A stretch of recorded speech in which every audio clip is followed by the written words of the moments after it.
Hi guys! Yo, welcome back to our YouTube channel.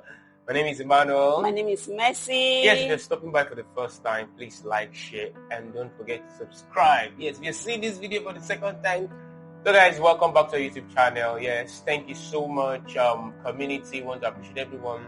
If you're seeing this video for the first time, kindly like, share, and also subscribe and be part of our community. Yes, in this video we have a lot to talk about. Yes, plenty to talk about. Yes, I know. You know, most times we get people saying things like, I don't know what to ask my partner, I don't know what to do, we don't know what to discuss about, and the rest and the rest. So in this video, we're going to be talking about important questions. Yes, important questions you need to ask, discussions you should have. For those saying you don't know what to talk about, in a relationship, we have a catalog of them for you. Yes, plenty things to talk about, important questions to ask your partner, so both of you can get along together. Yes, and like the Bible said in Amos 3:3, can two work together except they be agreed? Exactly. Yes. So these are questions to ask to ensure that you and your partner are both aligned.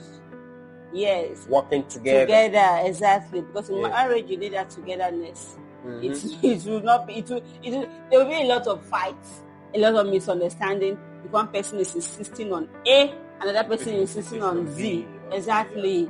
So the both of you should agree, come to a compromise. And then when asking these questions, it's important that you don't just agree to whatever your partner is saying, just so that I beg, let's do a marriage array, just to agree in order to push the relationship to the next level. No. It's important that the both of you should be mature enough. Yes. Be true to yourself. Know that, no, this is what I want. And this is what we both want before we can move this relationship forward. Yes. Key questions to ask. It is not, how was your night? Fine. What did you eat last night? Indomie and bread. Oh, Indomie and bread.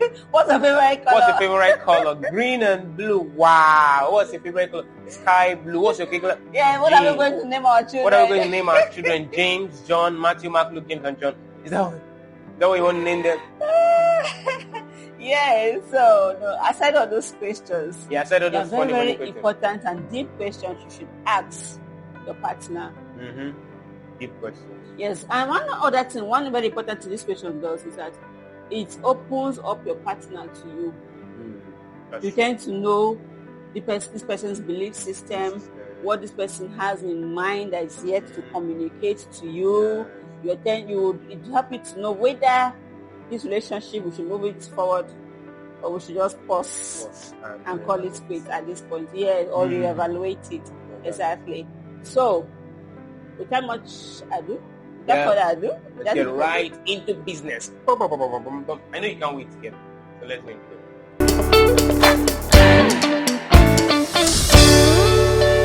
Yes. So for us, we feel like the number one and most important question to ask is, what was your born again experience? Yes, tell us about your experience, your new birth experience. If you're born again, tell us how was it? How did it go? Everybody has an experience. New birth. And then it's very important to even know, are you born again?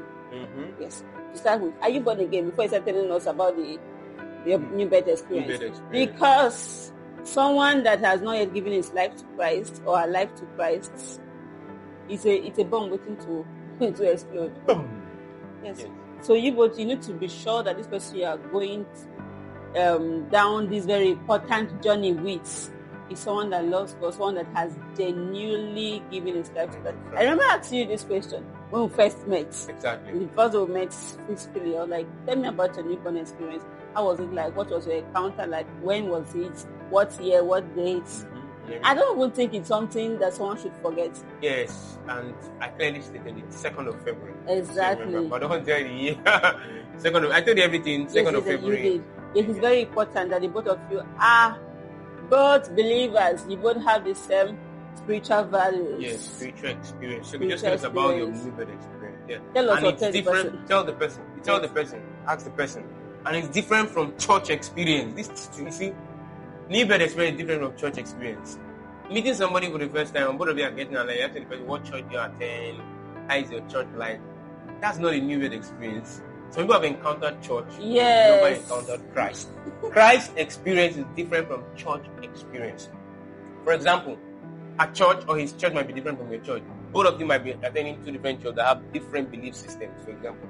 And different doctrines. Different doctrines, that's the word. You might have different doctrines. But there is one Lord, one faith, one baptism. So if the person has encountered Christ, then you have a common spiritual experience. Yeah, that's true. Yes, that's the first point of agreement. That's true. Do you believe in Jesus Christ as your Lord and Savior? That He died for your sins? I think sins. we should extend to, do you believe in tithing? Do you believe in baptism? So those are doctrines both of you can align in later. Alright. So the common one is genuine new birth experience.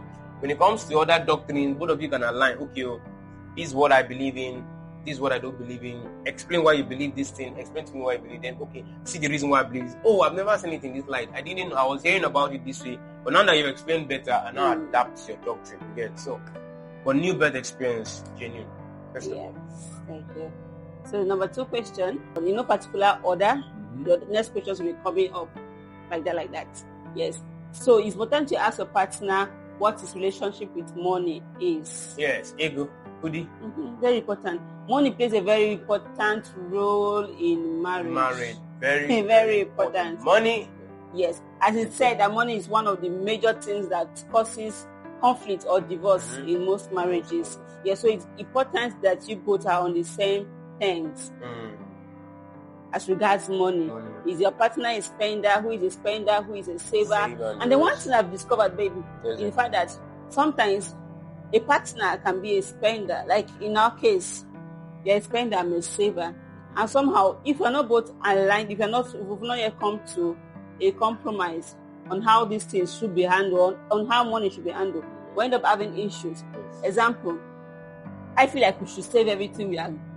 Okay, like example, I feel like we should save 70% of our income and spend 30%. And you feel like, why are we saving? Why are we saving 70? Yes. And then it will make the whole marriage look so, there's money but there's no money. Yeah, there will be tension. Yes. When one person feels like, no, it must be done my own way. No. And then I believe it's important that why one person is a spender, the person should not go and spend everything. And then they start running into debts. So it's important to talk about that. Do you have any debt history? How much is it? Yes. Do you have any money saved up? How much is it? So that we'll know how to tackle all these issues. It's very important. Very important. Money is a very serious issue in marriage. Never overlook it. Don't say, leave money, don't worry. You need to understand how money works. Yeah. What is our priority? When money comes, are we investing? What are the investments we're looking into? When money comes, are we going to buy 65 inches TV first? Or we're going to save up to get a land? What is our priority? True. When it comes to money, what is our priority? How do we manage money? Do you believe in financial stewardship? Exactly. Do you believe in kingdom stewardship? Exactly. Are you kingdom minded? Do you believe in seed sowing? You need to ask the person. So if you don't believe in seed sowing, tithe, they don't even care about it. When money comes, they believe it's for them, themselves, and them. So you need to ask this question. Very important. Yeah. How do we what do you think about money? Yeah. Does money multiply? Also, who spends how much? Yeah, who spends what? Who spends how what? are we going to spend? Is it 50-50? Is it 70-30? Or is the money ours together? When you make yours, is it ours? Or is you make yours, is it yours? Like, my money is my money, your money is our money, kind of stuff. Yeah, people should clarify that.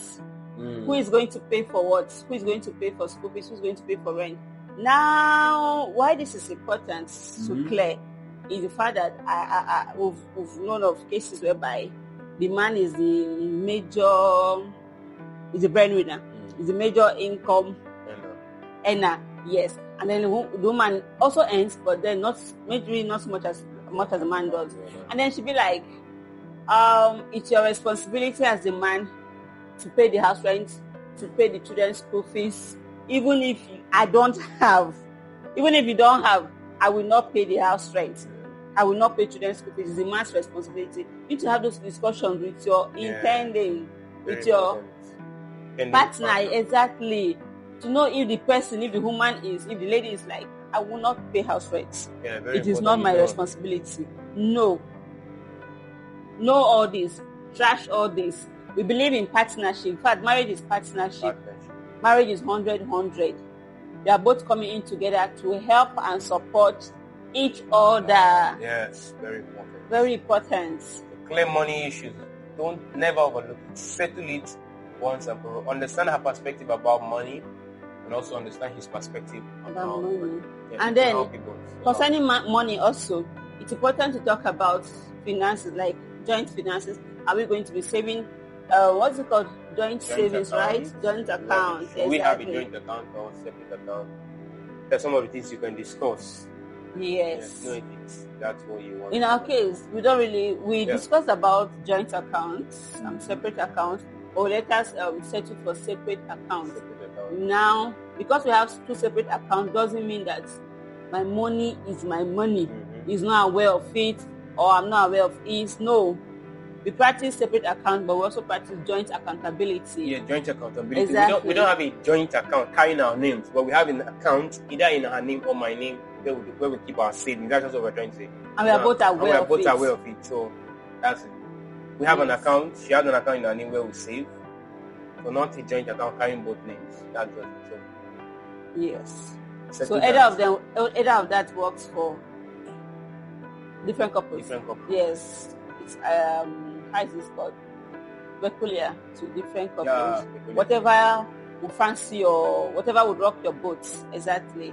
That's what people should talk about and settle before saying I do.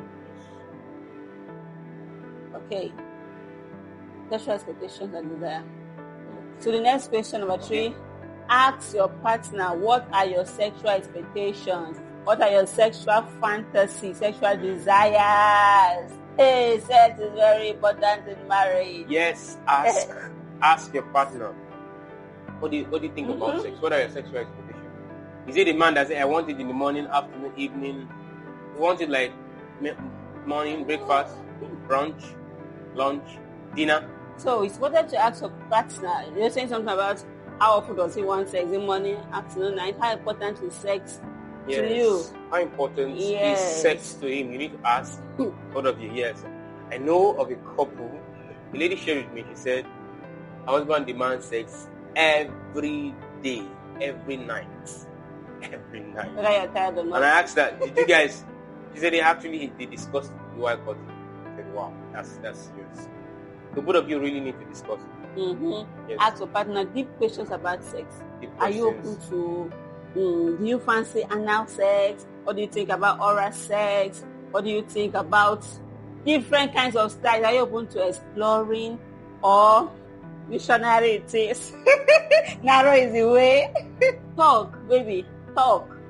Ask questions. Now, most times, issues about sex, some Christian couples or some Christian partners don't really like talking about it because to them they feel like it's unholy. Let's just leave it when we get married.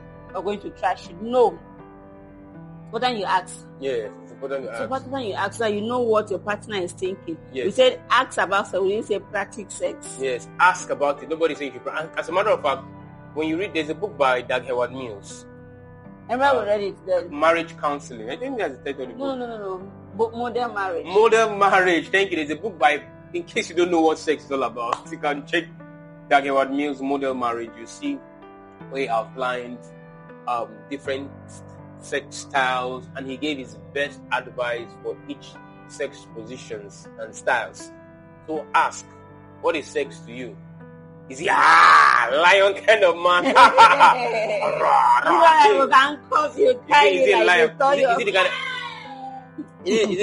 Ask your partner, can you what happens if we stay away for some days? What happens if I'm not around for a while?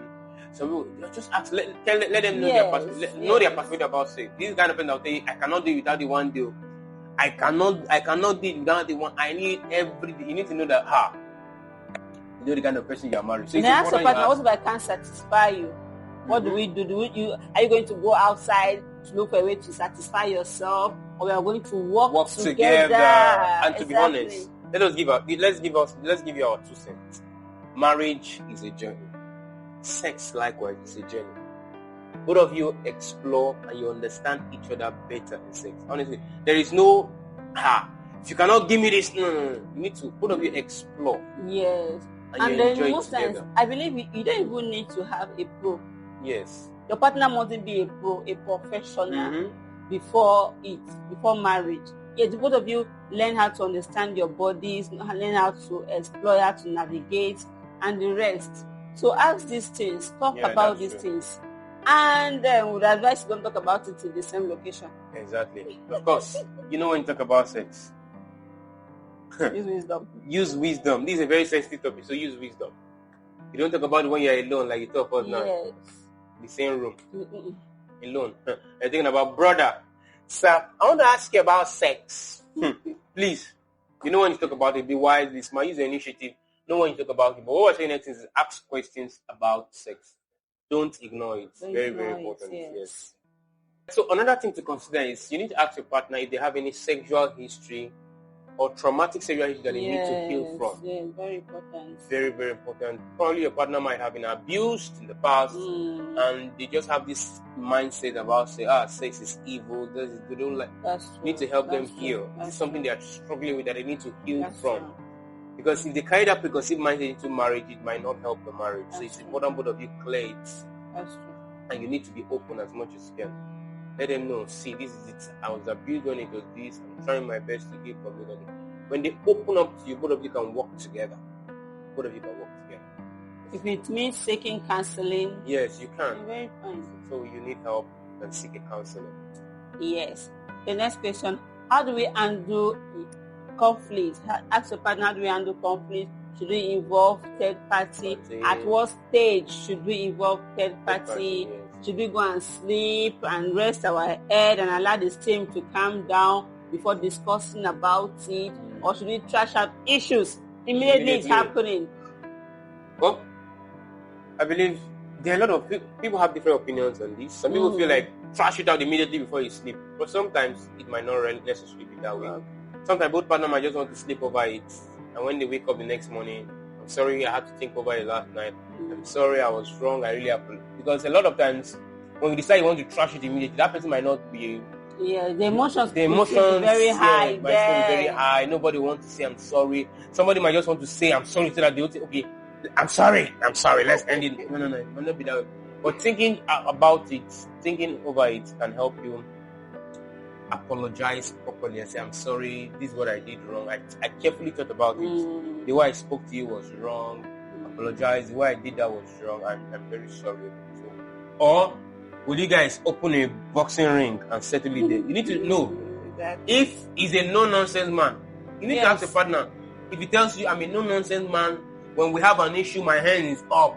I don't know. I discern before I think. You need to ask him, how do we settle the conflict? Or is he the kind of person that will keep malice with you? Or shut himself for 2 weeks? Just ask, you can discuss. Or is the kind of woman that will tell you. Yes. Or the woman that will tell you, she will cover Jerusalem. For the next 2 weeks, you will not access the holies of holies. You need to ask, because some women are that way. They'll just say, my brother, for this thing that you did, you will remain in the outer court. For the next 3 months, you remain in the outer court. You will not access the holies. You will not perceive the presence of God. You'll just be there. So, you need to ask, and both of you need to be open to discuss how do we resolve conflict. Shouldn't we involve a third party? In our case, no. It was a capital N-O. We promise to resolve every conflict together. Yes. If I offend you, we must apologize. And there's something my wife does. My wife, if you offend her, forget it. You must apologize. Why not? You must apologize. Why not? You can't just wave it off. You must apologize. Even if it's as little as a mustard seed that you think it is. She'll ask you, baby, are you not going to apologize for that? Yeah, I would not say, I'm sorry. So understand how she is. And then, so I understand her very well. And I make sure I apologize. If I want to get the best out of my wife, I make sure there is no issue, no friction. You see her, energy will be high. If there's any friction, you will know that. And sometimes I'll be wondering, If there's something I did wrong that I've not apologized, I'll not be like, baby, have I offended you in any way? Please, I am sorry. So it's important you learn how to resolve conflict and discuss it. Yes. So another important question to discuss about with your partner is, you need to ask your partner, do you want kids? How many do you want? When? Yes, do when. you want? Number, Yes. very important. Very important. Some men are they're thinking it different. The man can tell you, I want 7 boys. And he will give you scriptures to back it. 7 means perfection. Or he wants 12 children, and he will give you scripture. The Lord says you have them around your table. And you'll not be like, Or the 12 disciples of Jesus. All the 12 disciples. You want to have 12 disciples. Yes. So it's important you ask him, I can't take 12. Or if you want 12 too, both of you are. Or how do you want to space them? Yes, that's also very important. Is it important. back to back? Are we having them every year? Yeah, is it a yearly project? Or biannual?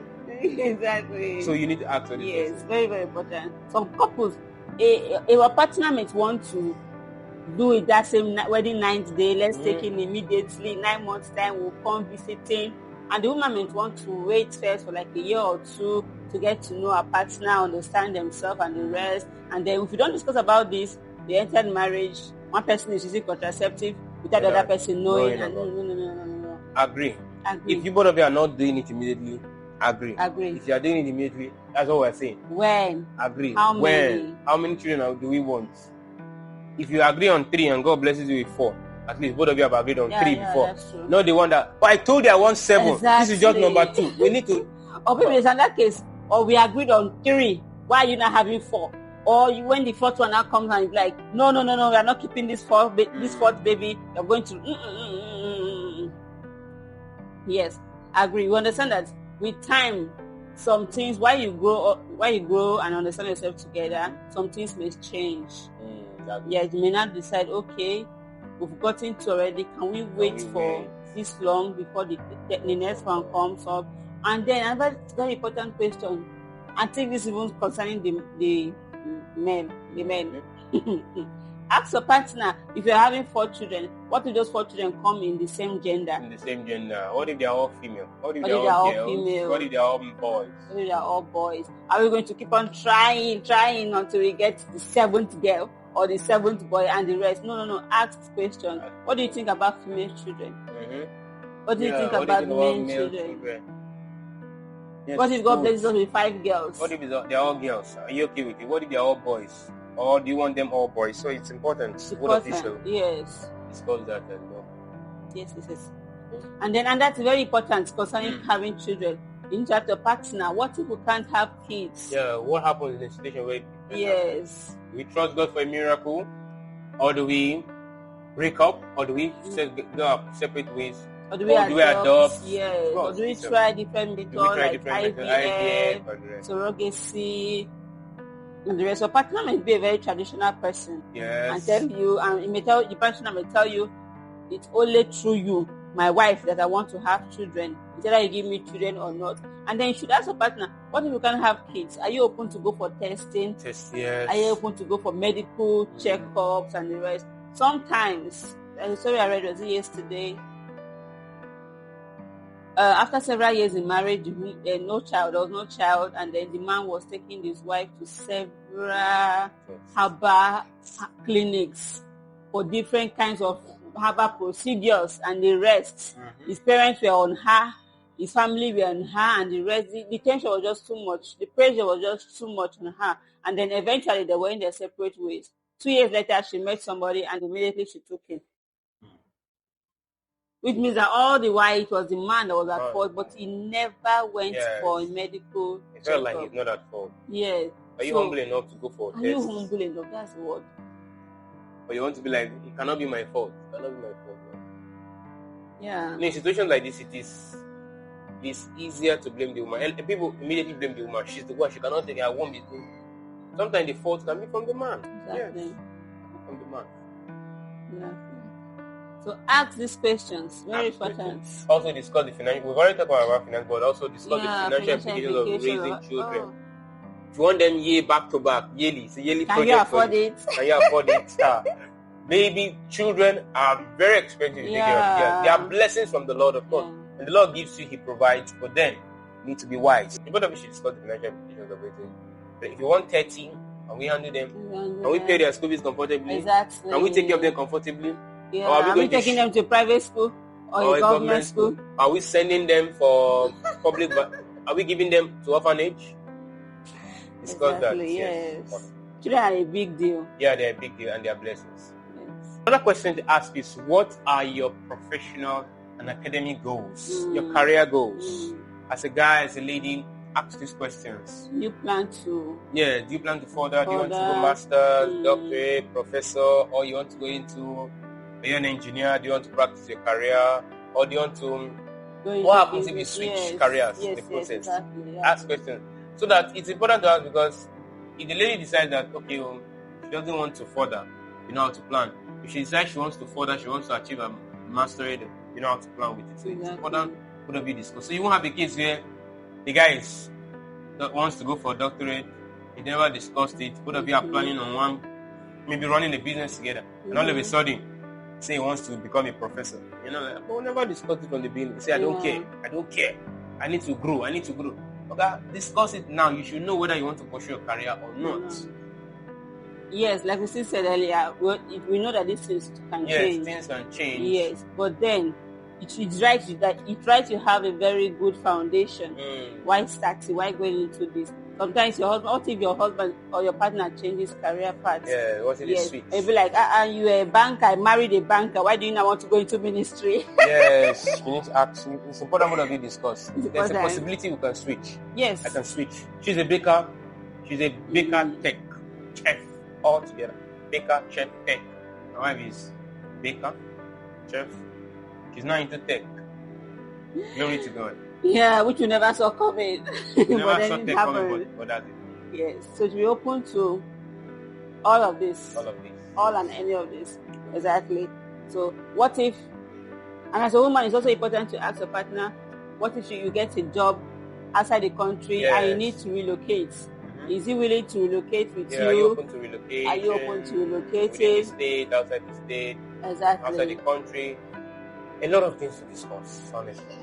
Yeah, what if you are in two different states? Why dating? Who moves to the other person's state? I know this is very important. I know someone that said, me, I'm not leaving this state. Yeah. The lady said, I'm not leaving this state. Wherever I'm going to marry, if it's in somewhere else, she's going to have to move to join me.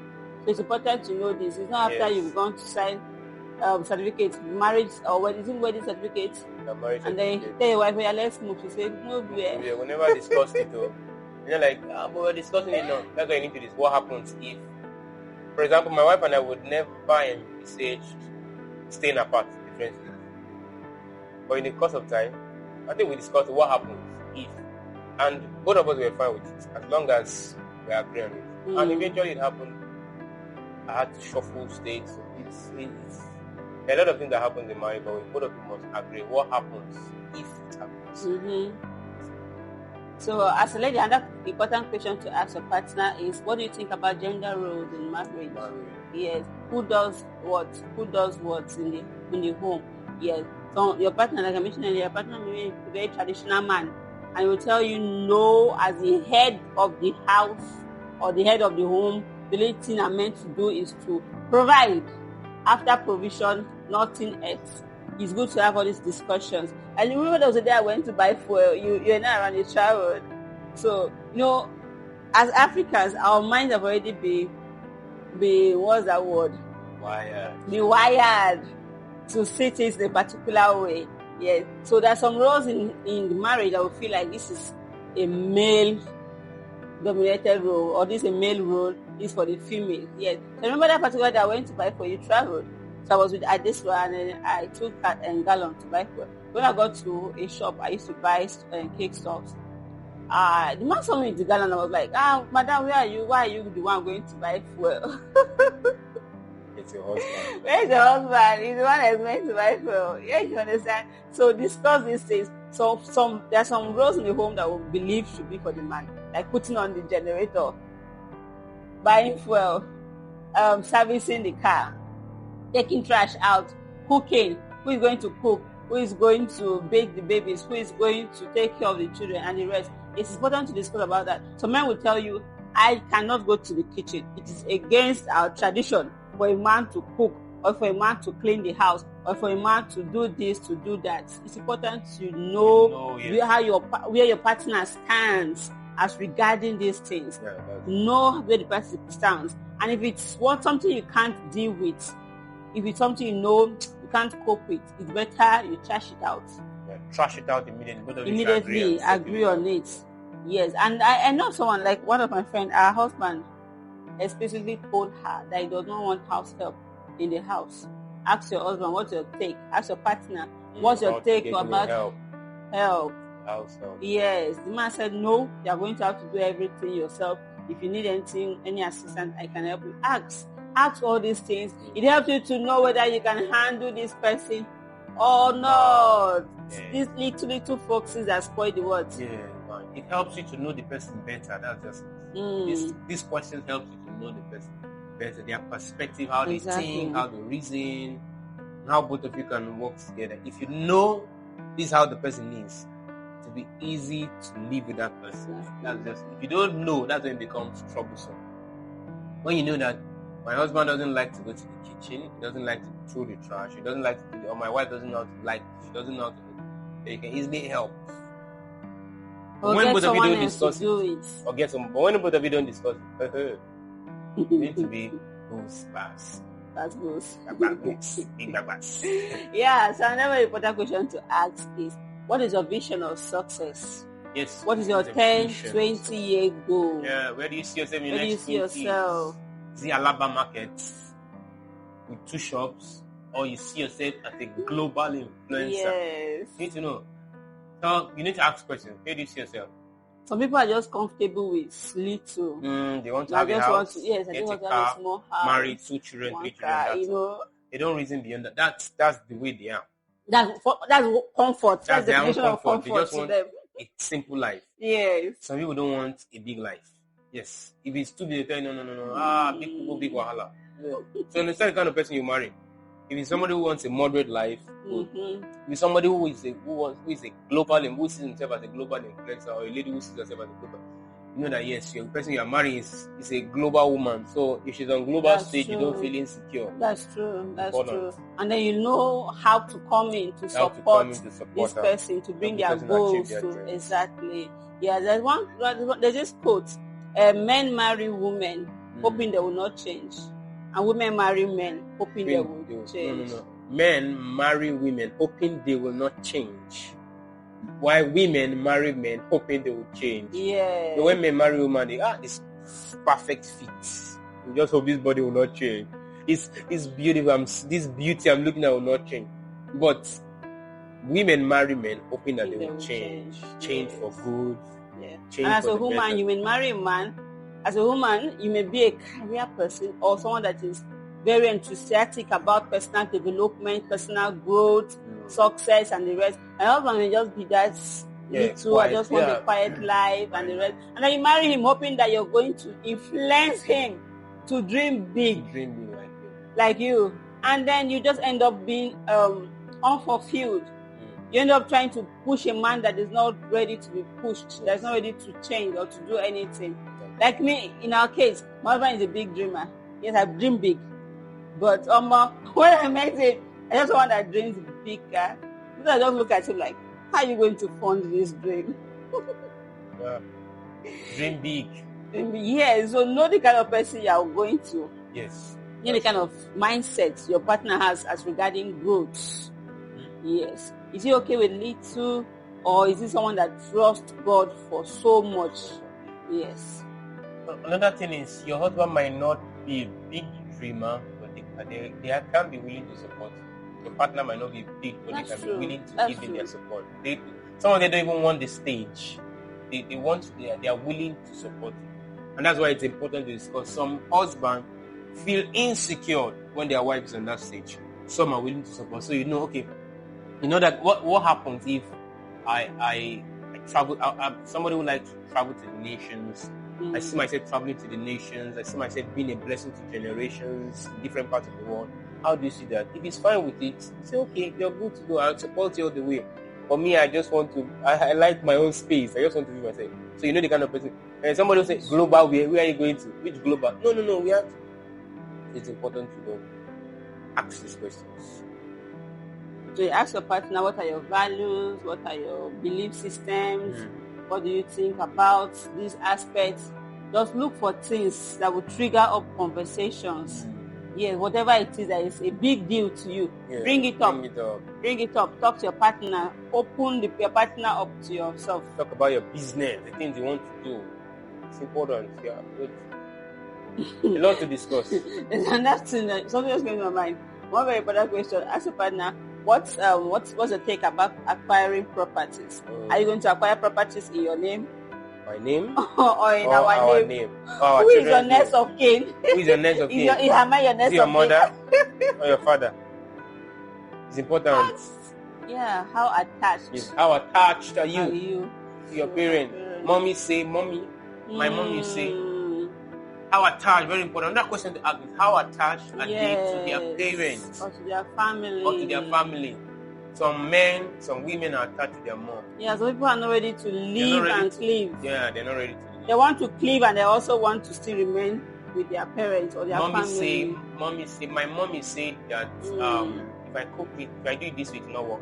My daddy said we should be doing it like this. My mommy said, you're married to somebody, you need to know how clingy they are to their parents. There's some men that will not say anything without putting their mommy. There's some ladies that will not say anything without putting their mom in it. So you need to know the kind of person. Are you marrying a mama's boy or a mama's girl? Or a daddy's boy or a daddy's girl? So, very important. That's true. Thank you for mentioning that. Let's talk about that. Okay, and also part of it is you also need to know the priority. Who is the priority? Your parents or your partner? When we get married, who is going to be your priority? Who do you share deep things with? Is it your mommy? Mommy, you're telling your mommy, I want to buy land. Meanwhile, you've not even told your partner told your wife.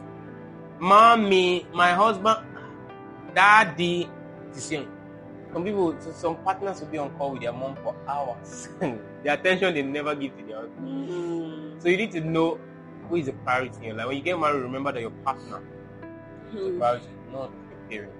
You honor them, but they never take the place of your partner. Never. Your parents should never take the place of your partner.